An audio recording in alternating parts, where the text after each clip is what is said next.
नमस्ते स्टूडेंट्स, आज हम लेके आए हैं कक्षा 10वीं बोर्ड के ब्लूप्रिंट और बोर्ड द्वारा जारी मॉडल पेपर। अर्थात ब्लूप्रिंट के पहले हम मॉडल पेपर का सॉल्यूशन करेंगे, उसके बाद हम ब्लूप्रिंट को 1 बाय 1 अच्छी तरीके से डीपली स्टडी करेंगे ताकि एग्ज़ाम में आपको एक अच्छे मार्किंग की ओर लेके जाएं। जो ब्लूप्रिंट दिया गया है उससे रिलेटेड सेम आपका मॉडल पेपर है और उससे रिलेटेड ही एग्ज़ाम में आपका जो पेपर है वो आएगा। हम देखने वाले हैं सेकेंडरी एग्जामिनेशन 2025 अर्थात जो माध्यमिक परीक्षा 2025 का जो बोर्ड द्वारा मॉडल पेपर जारी किया गया है उस मॉडल पेपर को अर्थात इंग्लिश के मॉडल पेपर को हम सॉल्व करने वाले हैं। मॉडल पेपर सॉल्व करने के बाद हम ब्लूप्रिंट का स्टडी करेंगे कि कितने समय में हमें किस तरीके से अच्छी मेहनत के साथ किस तरीके से हमें एक एक क्वेश्चन को कवर करना है, किस क्वेश्चन को कितने टाइम में कवर करना है, कौन से क्वेश्चन का वेटेज कितना है, ये सब हमें 1 बाय 1 धीरे धीरे ऑटोमेटिक पता चल जाएगा। तो सबसे पहले हम अपने पेपर को स्टार्ट करते हैं और आशा है कि इस पेपर को जब हम कंप्लीट कर लेंगे तो हमें बहुत सारी नॉलेज मिल जाएगी।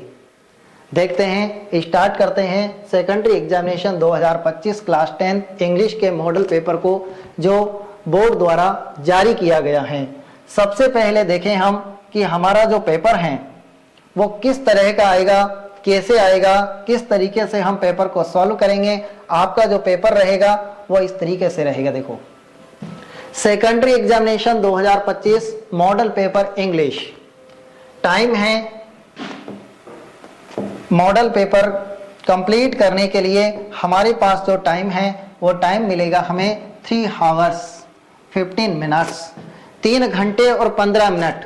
3 घंटे 15 मिनट में हमें पेपर को कंप्लीट करना है। इसके अलावा मैक्सिमम मार्क्स हैं हमारे पास 80 अर्थात 80 नंबर का हमारा पेपर है।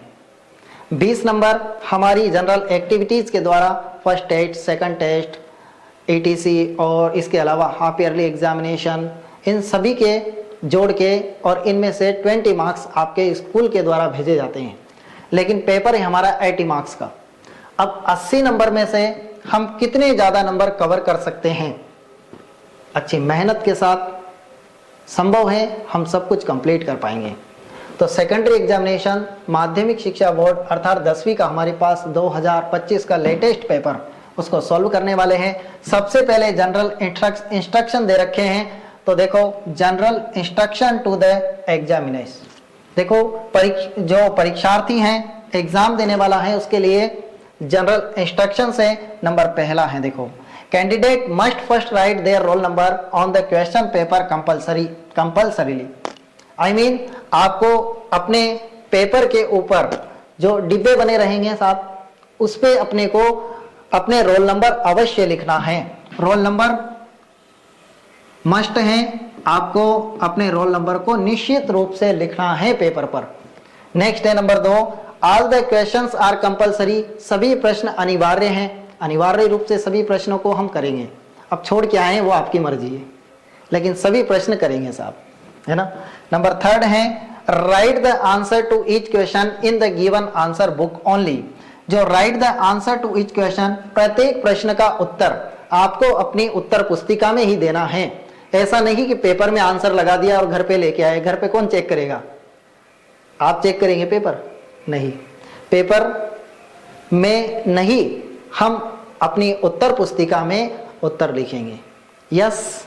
नेक्स्ट है number 4 question having more than 1 part. जिस प्रश्न में एक से ज्यादा पार्ट हैं, आई मीन क्वेश्चन नंबर मान लो 3 है और क्वेश्चन नंबर 3 में 3 पार्ट हैं, तो ऐसा नहीं करेंगे हम। देखो, यहां दे रखा है the answer to those part are to be written together in continuity.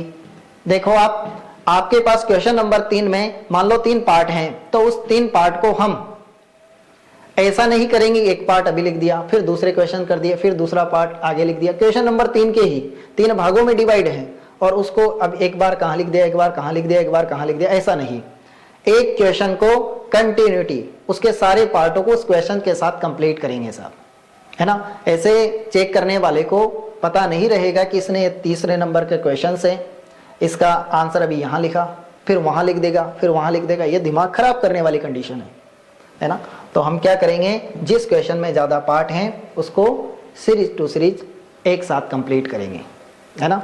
Next है number 5, write the correct serial number of each question as mention in the question paper. प्रश्न पत्र में सीरियल नंबर जैसा दिया गया है हम सेम उसी सीरियल नंबर का प्रयोग करते हुए आंसर शीट में अपने आंसर को फिलअप करेंगे। ऐसा नहीं पहले क्वेश्चन का आंसर दे रहे हैं और हम क्वेश्चन नंबर 2 लिख दें तो गलत हो जाएगा। ये आपके लिए जनरल इंस्ट्रक्शन से सामान्य नियम है और इन नियमों को फॉलो करते हुए हमें एग्जाम पेपर को हल करना है। देखते हैं कैसा पेपर आता है। सबसे पहला सेक्शन है आपका, वो सेक्शन है रीडिंग सेक्शन। रीडिंग सेक्शन के अंतर्गत कैसे क्वेश्चंस आते हैं साहब, कैसे इनको कंप्लीट करते हैं। रीडिंग सेक्शन देखो, सेक्शन फर्स्ट है, रीडिंग से रिलेटेड है। यहाँ पर कितने पैसेज आएंगे हमारे, 2 पैसेज आएंगे। जैसे पहला पैसेज देखो क्या कह रहा है, read the following passage and answer the question that follow. Passage को ध्यानपूर्वक पढ़ना है और दिए गए प्रश्नों के उत्तर देना है। ये क्वेश्चन नंबर फर्स्ट है और इसमें जो सारे प्रश्न हैं आपके, वो सारे प्रश्न ऑब्जेक्टिव आएंगे। फिर क्वेश्चन नंबर 2 आएगा, उसके सारे प्रश्न आपको भी पैसेज में से वही छांटना है, लेकिन ऑब्जेक्टिव नहीं रहेंगे। इस प्रकार हमारे जो फर्स्ट सेक्शन है, उस फर्स्ट सेक्शन में, रीडिंग सेक्शन में हमारे पास कितने पैसेज आने वाले हैं, 2 पैसेज आने वाले हैं। देखते हैं, देखो सबसे पहले पैसेज कैसा दिया गया है मॉडल पेपर में, the Rigveda is India's most ancient text.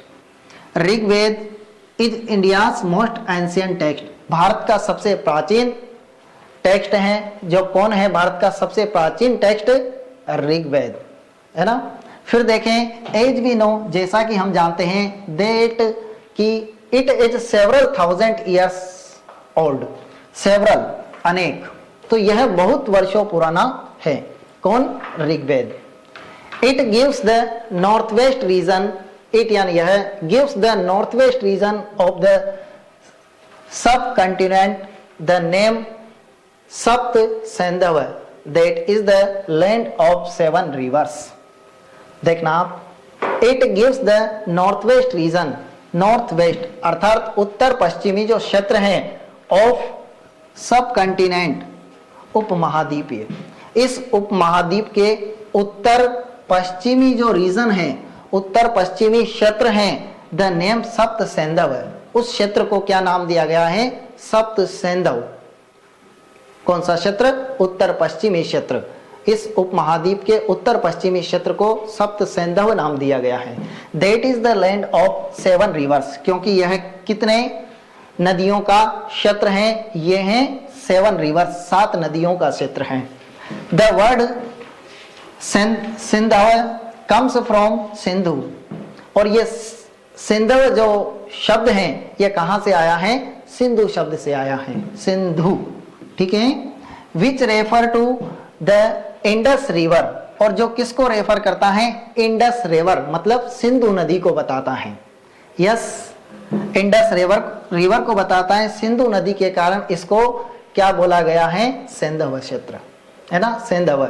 तो आगे देखते हैं हम, moving on the time we see names of, और मूविंग ऑन टाइम्स समय के अकॉर्डिंग देखते हैं हम, we see name for other part of India appear in the literature, और साहित्य में भारत के और अन्य नामों को बताया गया है। कैसे, moving on time we see name for other part of India appear in the literature, साहित्य में भी भारत के बहुत सारे नामों को दर्शाया गया है। The Mahabharata is one of the India's most famous text, और महाभारत भी भारत का सबसे प्रसिद्ध, एक इंडियाज मोस्ट फेमस, भारत का प्रसिद्ध टेक्स्ट है। कौन सा, Mahabharata. It list many regions such as Kashmir, it list, इसमें क्या नाम दिए गए हैं, भारत की और जगहों के नाम क्या दिए गए हैं, इट लिस्ट मैनी रीजन्स, इसमें बहुत क्षेत्रों के नाम हैं, सच एज कश्मीर, जैसे कश्मीर का नाम है, कुरुक्षेत्र है, वांगा है, कच्छ है, केरला है, ये सारे क्षेत्रों के नाम दिए गए हैं। The Mahabharata uses the term Bharatvarsha and Jambudvipa. Mahabharata में और क्या नाम दिया गया है? भारतवर्ष नाम दिया गया है, भारत का, इंडिया का, एंड जम्बूद्वीप नाम दिया गया है। और Bharatvarsha means the country of भारतास।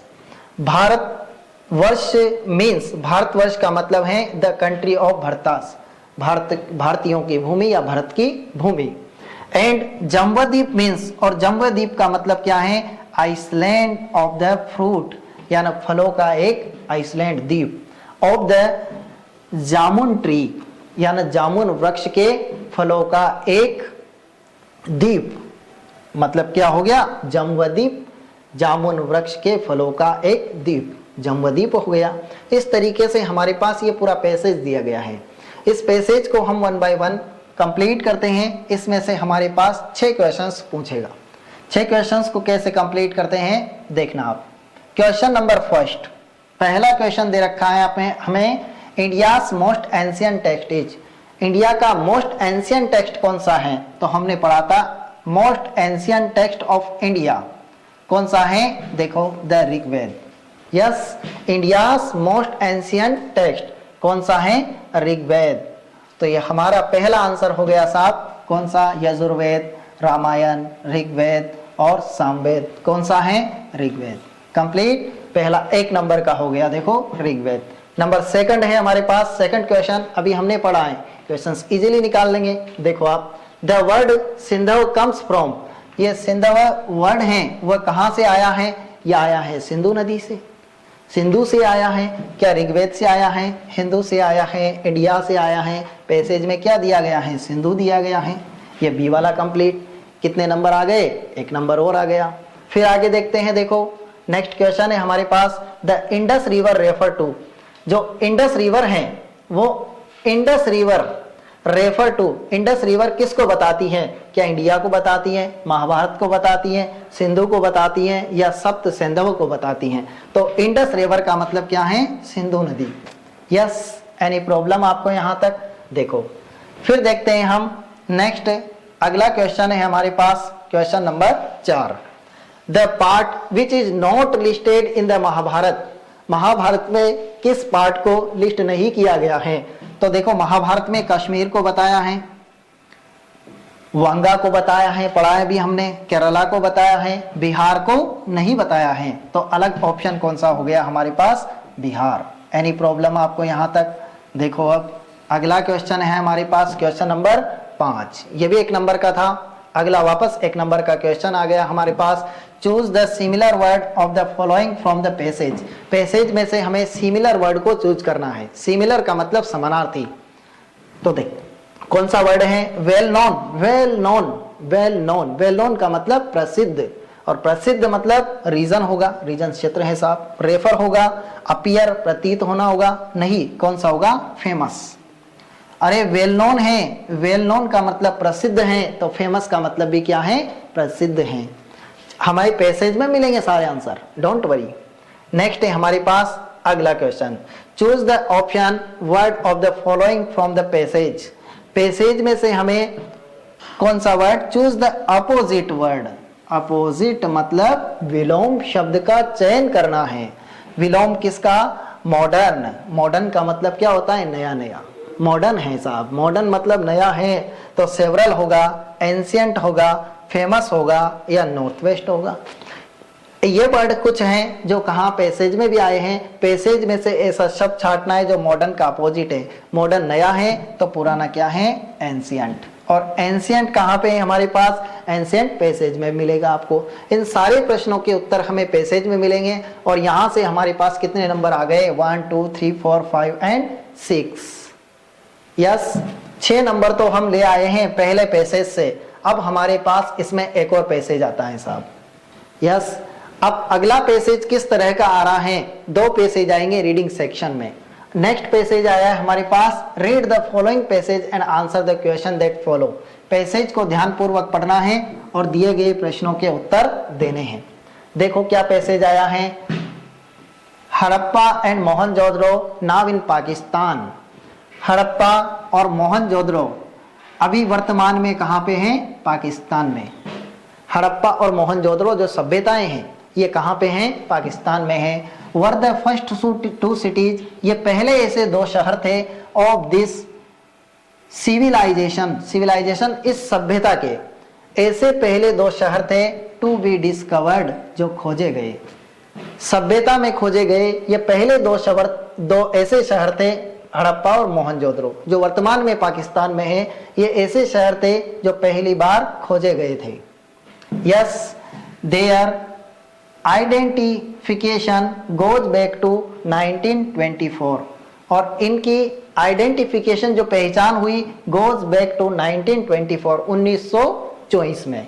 A century अगो, लगभग एक शताब्दी पहले, 100 वर्ष पहले, लगभग 2025 चल रहा है तो लगभग 100 वर्ष, 101 हो गया, तो लगभग 100 वर्षों पहले 1924, 100 वर्षों पहले इनको क्या किया गया? आइडेंटिफाई किया गया।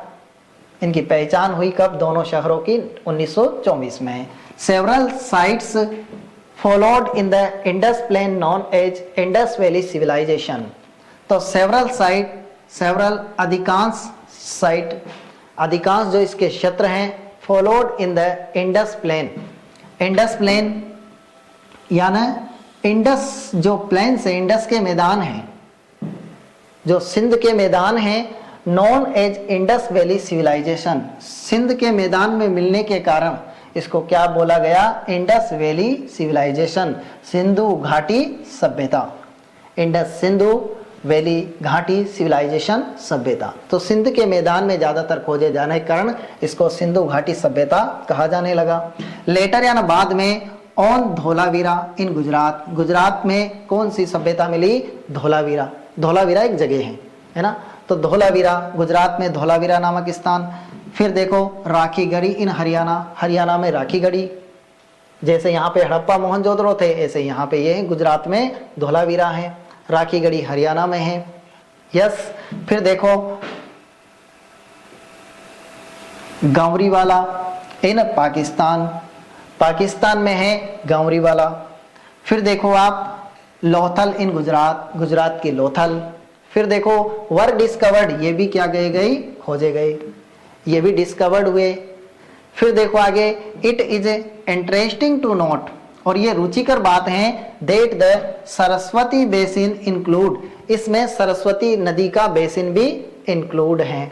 नॉट ओनली, न केवल टू मेजर सिटीज, न केवल दो बड़े शहर हैं, जो कौन से हैं? Rakhigarhi and Ganweriwala, but also several smaller one, लेकिन और इसके अलावा सेवरल यानी अधिकांश छोटे छोटे शहर भी इसके अंतर्गत आते हैं, जैसे फरमना, फिर उसके बाद बनावली, बिराना, फिर इसके बाद इन हरियाणा, ये सब किसके अंतर्गत आ रहे हैं? तीनों हरियाणा के अंतर्गत आ रहे हैं, ये हरियाणा के शहर हैं। एंड कालीबंगा इन राजस्थान, और राजस्थान के अंतर्गत कालीबंगा सभ्यता आ रही है। ये सभ्यताओं के स्थल हैं साहब। कालीबंगा कहाँ पे आ रही हैं? राजस्थान में आ रही हैं। ये तीनों कहाँ पे आ रहे हैं? हरियाणा में आ रहे हैं। The larger Harappa cities were built according to precise plans, और the larger Harappa cities were built, जो हड़प्पा जो शहर हैं, हड़प्पा और मोहनजोदड़ो में हड़प्पा शहर ऐसा है जिसको built according to precise plans, जिसको योजनानुसार बसाया गया। हड़प्पा शहर को पूरी प्लान के साथ व्यवस्थित एक योजना के अनुसार बसाया गया। दे हेड वाइड स्ट्रीट, यहाँ पर चौड़ी गलियां ली गई, which were often oriented to the cardinal, जहां पर मुख्य रूप से डायरेक्शन है न दिशाएं, मुख्य दिशाओं से निकाली गई चौड़ी गलियां ली गई। मतलब पूरी तरीके से व्यवस्थित तरीके से बसाया गया शहर है कौन सा? हड़प्पा। मोस्ट सिटीज, अधिकांश जो शहर, सीन टू हैव बीन, देखे गए, सराउंडेड बाय मैसिव, मैसिव मतलब विशाल, बड़े बड़े, है ना, वॉल या ना दीवारें, अधिकांश शहरों में बड़ी बड़ी दीवारें। And head two distinct part, और दो पार्ट दिए गए हैं। फिर उसके बाद द अपर टाउन, जो दो पार्ट कौन से किए गए? अपर टाउन है, जो ऊपर का टाउन है उसको क्या नाम दिया गया, वेयर द लोकल इलियट, जहां पर लोकल इलियट ऐसे व्यक्ति जो उच्च हैं, तो उन उच्च व्यक्तियों के लिए लोकल इलियट लिव्ड, तो लोकल इलियट कहां पे रहते थे, अपर टाउन में, उच्च जगह पर। और उसके बाद लोअर टाउन, लोअर टाउन में कौन रहते थे, कॉमन पीपल लिव्ड, साधारण व्यक्ति कहां रहते थे, लोअर में। तो दो तरह के व्यक्ति थे, एक तो अभिजात व्यक्ति, उच्च व्यक्ति जो कहां रहते थे, अपर टाउन में, और निम्न व्यक्ति कहां रहते थे, लोअर टाउन में। तो लोअर टाउन निम्न व्यक्ति हैं, ये लोअर टाउन में रहते थे। तो दो तरह के व्यक्ति, एक कॉमन व्यक्ति और एक हैं लोकल इलियट्स, दो तरह के व्यक्ति हैं। फिर देखो आगे आप, इलियट्स कैसा हैं, जो एक्स्ट्रा ऑर्डिनरी हैं, ऐसे व्यक्ति। नेक्स्ट है, यही पैसेज आगे दिया गया है, डरने का नहीं, पैसेज आने दो, है ना। बड़ा है तो घबराए नहीं साहब। इसको मैं थोड़ा सा हटा देता हूं क्योंकि यहाँ क्वेश्चंस के आंसर लगाएंगे ना अपन, फिर आप कहोगे कि सर ये क्या कीचड़ बना दिया, है ना। इस सारे कीचड़ को हटा देते हैं। वैसे कीचड़ नहीं है, देखो हम पढ़ रहे हैं तो इसको कीचड़ नहीं बोलेंगे, इसको बोलेंगे हम नॉलेज हासिल कर रहे हैं, है ना। और नॉलेज हमें इंक्रीज करती हैं, आगे बढ़ाती हैं, इसलिए मैं थोड़ा सा इसको हटा देता हूँ। और हटाने के जस्ट बाद हम पैसेज को और आगे पढ़ने वाले हैं। आप भूले तो नहीं ना, पैसेज हमने पढ़ा है अभी तक, आगे और बढ़ते हैं हम। सम लार्ज बिल्डिंग, कुछ बड़े बड़ी बिल्डिंग्स हैं, seem to have been used for collective purpose, जो बड़ी बिल्डिंग्स बनाई गई हैं वो कलेक्टिव पर्पस से बनाई गई है, जहां चीजों को इकट्ठा किया जाता था, कलेक्टिव किया जाता था। फॉर इंस्टेंस, जैसे water house, water house, warehouse, sorry warehouse, warehouse का मतलब ऐसा मकान जहां पर चीजों को रखा जाता है, वो क्या है, गोदाम। गोदाम बनाए जाते थे। देखो उस समय की सभ्यता जहां पर कितने व्यवस्थित तरीके से सब चीजों को बसाया गया है। गोदाम होते थे, वर गुड्स वस्तुएं वर स्टोर्ड, जहां पर रखी जाती थी। ऐसे गोदाम बनाए जाते थे जहां पर वस्तुओं को रखा जाता था। Individual houses of various size line the street, और गली में individual house of various size, अनेक तरह के, अनेक भिन्न भिन्न तरह के, वेरियस साइज, अनेक साइज के क्या होते थे, मकान। लाइन द स्ट्रीट, गली में लाइन से रहते थे मकान भी। एंड स्मॉलर लेन, और छोटी छोटी गलियां भी रहती थी। The construction was the same for small and big houses, चाहे बड़े मकान हो या छोटे मकान हो, सभी का जो कंस्ट्रक्शन होता था वो सेम तरीके से होता था। All buildings were made of BRICS, लेकिन देखो कैसी बातें हैं कि सभी बिल्डिंगें कैसे बनी होती थी, ब्रिक्स, ईंटों से ही बनी होती थी। आगे है द फेमस ग्रेट बाथ, एक ग्रेट बाथ है, देखो ग्रेट बाथ, स्नानागार, है ना, ये भी बना होता था, बना है। कहाँ पे है ये, मोहनजोदड़ो में। हड़प्पा के बारे में पढ़ा, अब मोहनजोदड़ो में एक ग्रेट बाथ है साहब। A small but elaborate tank which measured about 12 into 7 metres, ये लगभग कितने मीटर का है, 12 into 7 मीटर का है, लंबाई इंटू चौड़ाई। And head water proofing material applied on the top of carefully laid out bricks, और ईंटों से ही बना हुआ यहाँ पर वाटर प्रूफ सिस्टम भी लागू किया गया है। ये सब ईंटों से बनी हुई चीजें हैं। आगे the tank was surrounded by small rooms, जो टैंक है was surrounded by small room, छोटे छोटे कमरों से घिरा होता था। One of which contained a well, यहाँ एक कुआं रहता था। There was a drain in one corner of the tank, tank के एक कोने में, है ना, one corner of the tank of empty it from time to time, और इसको समय समय पर खाली भी किया जाता था। क्यों किया जाता था, refill it with fresh water, ताकि ताजा पानी से इसको रिफिल किया जा सके, इसको वापस भरा जा सके, मतलब पानी की प्योरिटी भी रखी जाती थी, है ना। ताजा पानी लगातार चलता रहता था, जैसे ही पानी स्थिर हुआ इसको वापस खाली कर दिया जाता है। देखो रिफिल की कितनी शानदार व्यवस्था है, पानी को इकट्ठा करने की, इकट्ठा करते थे और रिफिल भी करते रहते थे। तो ये हड़प्पा और मोहनजोदड़ो दो बिग सिटीज के बारे में हमने पढ़ा। अब हम पैसेज को सॉल्व करते हैं, और सबसे पहले हमारा question, where are Harappa and Mohenjodaro. Harappa और मोहनजोदड़ो कहाँ स्थित है, आपको पता है, दिए आंसर। देखो कहाँ स्थित हैं ये दोनों शहर, इन पाकिस्तान। देखो नाउ प्रेजेंट टाइम में दोनों शहर कहाँ पर स्थित हैं, पाकिस्तान में। ये देखो हमारा पहला आंसर है। यहाँ तक कोई प्रॉब्लम? देखो पहले क्वेश्चन का आंसर इजीली हमें मिल गया। और क्या मिला, हड़प्पा और मोहनजोदड़ो दोनों शहरों के बारे में पूछ रहा। हड़प्पा और मोहनजोदड़ो दोनों के बारे में पूछ रहा, वर्तमान में इनकी देखो जगह बताई। अब नेक्स्ट क्वेश्चन आता है, when were the Harappa and Mohenjodaro civilization discovered.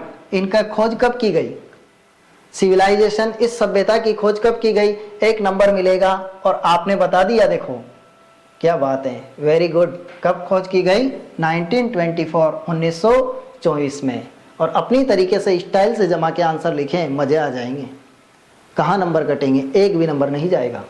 कब खोज की गई, देखो the first two cities civilization to be discovered their identification goes back to 1924, 1924 में। ये दूसरे का आंसर। एनी प्रॉब्लम यहाँ तक?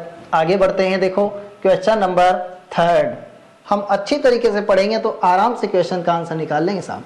देखो नंबर 3 है, वेयर इज लोथल सिविलाइजेशन। जो लोथल हैं वो लोथल सभ्यता कहाँ पर स्थित है, लोथल सिविलाइजेशन। तो लोथल के बारे में आपको पता लग गया होगा। आप यूं ही देखो आंसर को गुनगुना रहे हैं, मजे ले रहे हैं। लोथल को गुजरात गुजरात बोल रहे हैं। देखो ये रहा, लोथल कहाँ पे स्थित है, गुजरात में। यस, कहाँ पे खोजी गई लोथल को, गुजरात में। वेरी गुड, नंबर 3 हो गया है। यहाँ तक कोई प्रॉब्लम? आगे बढ़ते हैं और नेक्स्ट क्वेश्चन को कंप्लीट करते हैं। देखो क्वेश्चन नंबर 4 है, where did the common people live. साधारण व्यक्ति, कॉमन व्यक्ति कहाँ रहते थे? दो तरह के व्यक्ति थे, एक तो अपर और एक लोअर। तो कॉमन व्यक्तियों के रहने का स्थान कहाँ था, तो कॉमन व्यक्ति कहाँ रहते थे? देखो कॉमन व्यक्ति बताते हैं आपको, कॉमन व्यक्ति कहाँ रहेंगे। ये रह रहे हैं कॉमन व्यक्ति, ये रह रहे हैं, देखो ये रह रहे हैं, ये रह रहे हैं। यस, देखो लोअर टाउन में रहते थे कॉमन व्यक्ति।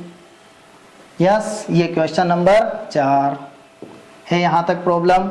देखो lower town where common people lived. और जबकि इलियट ये बड़े लोग कहाँ पे रहते थे, ये अपर टाउन में रहते थे। तो कॉमन व्यक्ति लोअर टाउन में रह रहे हैं। नंबर 4 हो गया। 5वां क्वेश्चन से हमारे पास, क्वेश्चन नंबर 5 को जब सॉल्व करेंगे तो यहाँ देखें, what was the use of A drain system. What was the use of drain system. Drain system का यूज क्या था, ड्रेन सिस्टम कैसे लागू करते थे। तो ड्रेन सिस्टम का यूज देखें आप, what was the use of drain system. Drain system कहाँ पे है, हम इजीली देखो आंसर को तलाश लेंगे। देखो ड्रेन सिस्टम का यूज क्या था, वहां पे ड्रेन सिस्टम को कैसे यूज किया जाता था। तो हमारा क्वेश्चन का आंसर यूं ही हमें इजीली मिल जाएगा। देखो यहाँ ड्रेन सिस्टम का यूज बताया है क्या, आगे देखो फर्स्ट में कहीं भी ड्रेन सिस्टम का यूज नहीं बताया है। देखो ये ड्रेन सिस्टम, ये ड्रेन सिस्टम, ये ड्रेन सिस्टम नहीं है ना यहाँ पे। आगे देखते हैं ड्रेन सिस्टम को कहाँ से लाएंगे, ये दे रखा, देखो ड्रेन सिस्टम मिल गया। देखना ये ड्रेन सिस्टम है, ये ड्रेन सिस्टम है। आगे देखो ये रहा ड्रेन सिस्टम, ये रहा, मिल गया ना। देखो क्या मिल रहा है, देयर वाज ए, ये देखो यहाँ पे question number, there was a drain in one corner of the tank of empty from time to time the refill with fresh water. Fresh water के लिए ड्रेन सिस्टम का यूज किया जा रहा है। ये था हमारा क्वेश्चन नंबर 5। यस, तो यहाँ पे क्वेश्चन नंबर 5 का आंसर ये यहाँ पे मिला है। यहाँ लो, ये ड्रेन सिस्टम का यूज हो गया। नेक्स्ट चलते हैं और आगे बढ़ते हैं। देखो question number 6, what was the purpose of the large building. जो लार्ज बिल्डिंग थी, बड़ी बड़ी बिल्डिंग्स थी, उनका पर्पस बताना है, उद्देश्य बताना है कि what was the purpose of large buildings. यहाँ इसको भी एक नंबर लाने के लिए हम इसको देखते हैं और लार्ज बिल्डिंग से रिलेटेड कहाँ पे दिया गया है, जहाँ बड़ी बड़ी बिल्डिंगों को दिया गया है ना, कि बड़ी बिल्डिंग है, छोटी बिल्डिंग है, ये कहाँ पे बनी हुई थी, कैसे था इनका सिस्टम। तो लार्ज बिल्डिंगों से रिलेटेड दे रखा देखो, और कहाँ दे रखा, ये बड़ी बिल्डिंग्स का काम क्या था, ये question number 6। Some large building seen have been used for collective purpose. Large building का एक ही काम था, कलेक्टिव पर्पस। गोदाम बड़े बड़े, वहां पे क्या किया जाता था, चीजों को इकट्ठा किया जाता था। इसलिए तो बड़ी बड़ी बिल्डिंगें बनाएंगे, क्या करेंगे, इंसान से साफ सफाई नहीं होगी। तो बड़ी बिल्डिंगें क्यों बनाई जाती थी, गोदाम के लिए, सामानों को भरो भाई, भरो बड़ी बिल्डिंगों में, ठीक है, यस। तो देखो लार्ज बिल्डिंग के लिए क्या करेंगे, कलेक्टिव पर्पस था साहब, है ना। नेक्स्ट चलते हैं, आगे बढ़ते हैं। Question number 7, mention the name of cities which belong of Haryana and Rajasthan. Haryana और राजस्थान की सिटीज, कौन से शहरों का यहाँ वर्णन किया गया है। तो अपन ने देखा था और भारी तरीके से निशान लगाया था, बढ़िया बढ़िया शानदार। देखो हरियाणा के शहर बताने हैं, देखो हरियाणा कहाँ है और कहाँ है राजस्थान। ये देखो हरियाणा के शहर बताए गए हैं यहाँ पे, ये देखो फरमना, बनवाली, फिर उसके बाद देखो भिराना, ये हरियाणा के शहर हैं ये। और राजस्थान का कौन सा बताया गया है, कालीबंगा। ये दोनों शहर, दोनों जगह के शहर दे रखे हैं। ये आपके था क्वेश्चन नंबर 7। यस है, यहाँ तक कोई प्रॉब्लम। आगे बढ़ते हैं और नेक्स्ट क्वेश्चन है हमारे पास बहुत शानदार और special question number 8। Right the similar word of the following from the passage huge. Huge का मतलब होता है विशाल और ह्यूज का मतलब होता है बहुत बड़ा। यस, तो विशाल या फिर बड़ा। अब इससे रिलेटेड वर्ड देखना है हमें पैसेज में, कि पैसेज में ऐसा वर्ड जिसका मतलब है ह्यूज यानी विशाल या फिर बहुत बड़ा। तो देखो ह्यूज से रिलेटेड शब्द जब हम देखेंगे तो ह्यूज से रिलेटेड शब्द मिलेगा हमें विशाल या बड़ा। कहाँ मिल रहा है साहब, ये सभ्यता है। और कहाँ मिल रहा है, ह्यूज यानी विशाल या बड़ा। सेवरल तो बहुत सारे होते हैं। यस, आगे बढ़ते हैं तो देखो ह्यूज, विशाल या फिर बड़ा। अब यहाँ बड़े बड़े क्या बताए गए हैं, एक देखो क्या बताया है बड़े से रिलेटेड, एक तो लार्जर है, लार्ज यानी बड़ा है। फिर देखो आगे देखते हैं और कहाँ पर मिल रहा है बड़े से रिलेटेड हमें शब्द, ऐसा शब्द जो हमें किसके बारे में बता रहा है, विशाल या फिर बड़ा। और एक तो वर्ड ये लार्ज है और एक वर्ड है देखो ये मैसिव। ये देखो मैसिव वर्ड बता रहा है विशाल और हिंदी में भी लिख रहा है ना। ये देखो तो ऐसा वर्ड जो हमें बता रहा है किसके बारे में, ये वर्ड है हमारे पास ह्यूज और इसका क्या हो गया, massive, MASSIVE। Any problem. Next है हमारे पास ऑर्डिनरी। ऑर्डिनरी का मतलब होता है साधारण, लेकिन इसका अपोजिट लाना है। अपोजिट का मतलब विपरीत, उल्टा। और एंटोनियम लाना है। तो आप यहाँ पे ऑर्डिनरी एक साधारण को बताता है, लेकिन विशिष्ट तो दो तरह की सिचुएशन आए हमारे, एक तो साधारण वाली और एक विशिष्ट वाली। और हमने देखा है कि साधारण लोग, कॉमन पीपल तो कहाँ रहते थे, लोअर टाउन में, जबकि विशिष्ट व्यक्ति कहाँ रहते थे, अपर टाउन में। और ये देखो इलेट्स, है ना, ये इलेट एक ऐसा वर्ड है जो बता रहा है एक्स्ट्रा ऑर्डिनरी को, और एक्स्ट्रा ऑर्डिनरी यही हमारा आंसर है, ELITE। एनी प्रॉब्लम, इसको लिख देता हूं मैं, ये देखो ELITE, ये देखना ये ELITE, ये बता रहा है एक्स्ट्रा ऑर्डिनरी को। ये जस्ट अपोजिट है, जस्ट विलोम है। नेक्स्ट चलते हैं और आगे बढ़ते हैं। ये हमारे पास कितने क्वेश्चन से, टोटल 9 क्वेश्चंस। तो 9 यहाँ से एक एक नंबर आए हैं और 6 वहां से। तो आपका जो पहला सेक्शन था, ये पहला सेक्शन कंप्लीट हुआ और पहले सेक्शन में हमें कितने नंबर दे रहा है, 15 नंबर। 2 पैसेज और 15 नंबर, क्या यूं ही हम सोल्व करेंगे। पैसेज को सबसे अच्छी तरीके से करने की स्टाइल, सबसे पहले हम क्वेश्चंस को रीड कर लें और उसके बाद हम किसको पढ़ें, फिर पैसेज को पढ़ें, हम इजीली आराम से सोल्व कर पाएंगे। आगे बढ़ते हैं और हमारा सेक्शन नंबर 2 आता है। और किस प्रकार हम सेक्शन 2 को कवर करेंगे, सेक्शन 2 आता है हमारे राइटिंग सेक्शन। और राइटिंग सेक्शन को कंप्लीट करने के लिए हमें क्या करना पड़ेगा, देखो आप, क्वेश्चन नंबर 3, 2 क्वेश्चन कंप्लीट, है ना, और 15 नंबर जेब में। जेब में तो नहीं आएंगे, लिखने में आएंगे कि 15 आए हैं आपके। देखो यू आर खुशी, ओहो खुशी, है ना, यू आर खुशी लिविंग इन सिद्धार्थ नगर अजमेर। आप खुशी हैं, चाहे आपका कुछ भी नाम है, अब तो आप सब क्या बन गए, खुशी बन गए, सब खुशी हो। तो आप कहाँ रहते हैं, सिद्धार्थ नगर अजमेर में रहते हैं। लास्ट मंथ, पिछले महीने, यू वेंट टू उदयपुर, आप उदयपुर गए हैं, उदयपुर क्या के लिए जाओगे आप, घूमने गए।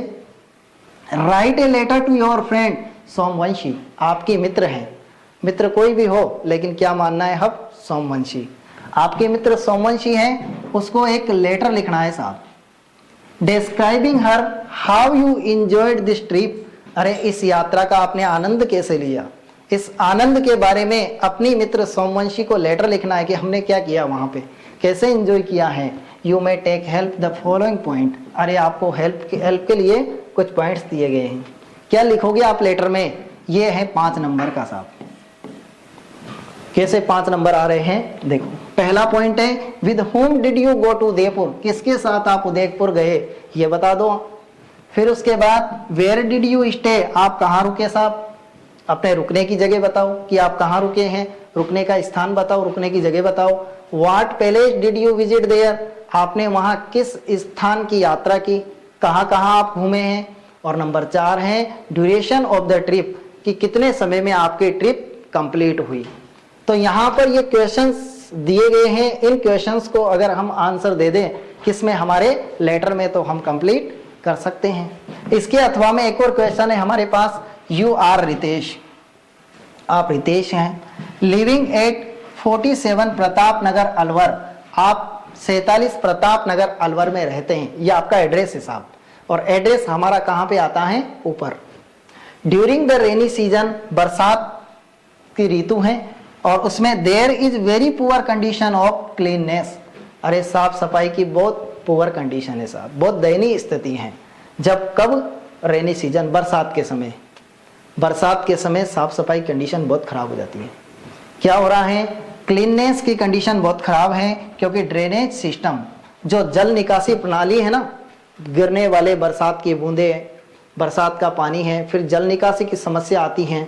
तो जो जल निकासी की समस्या है, जल निकासी ड्रेनेज सिस्टम है ना, तो जल निकासी की समस्या और साफ सफाई की बहुत बड़ी समस्या है साहब। तो write a letter to the editor of the Hindustan Times, the Hindustan Times, इस अखबार के लिए आपको लेटर लिखना है, हिंदुस्तान टाइम्स को। और क्या शिकायत करना है, complaining about the sanitation problem of your areas, कि आपके क्षेत्र की इस जल वाली या रेनी सीजन में होने वाली क्लीननेस और ड्रेनेज सिस्टम की जो प्रॉब्लम्स हैं, इस प्रॉब्लम की शिकायत करने के लिए आपको क्या लिखना है, एक लेटर लिखना है। लेटर भी किसको लिखना है, एडिटर को लिखना है। और एडिटर किसका, द हिंदुस्तान टाइम्स के एडिटर को। तो यहां से दोनों में से एक को कंप्लीट करेंगे, 5 नंबर देके जाएगा। देखना, जैसे पहला हमने ये पहले वाला लिख रखा है, सिद्धार्थ नगर अजमेर, आपकी सहेली हैं सोमवंशी और आप हैं खुशी। देखो ये खुशी, यहाँ नीचे लिखा, आपके फ्रेंड है तो नीचे लिख रखा है योर लविंग फ्रेंड। फिर देखो ये पूरा आपके पास क्या है, आपका लेटर है। लेटर में आपने पूरी बातें बताई कि आप कहाँ घूमे, कहाँ कहाँ आपने यात्रा की, उदयपुर की पूरी यात्रा के बारे में आपने बताया है अपने पूरे लेटर में। किसको बताया, अपनी सहेली सोमवंशी को। आप इसका स्क्रीनशॉट ले सकते हैं, इसको कंप्लीट करें, है ना।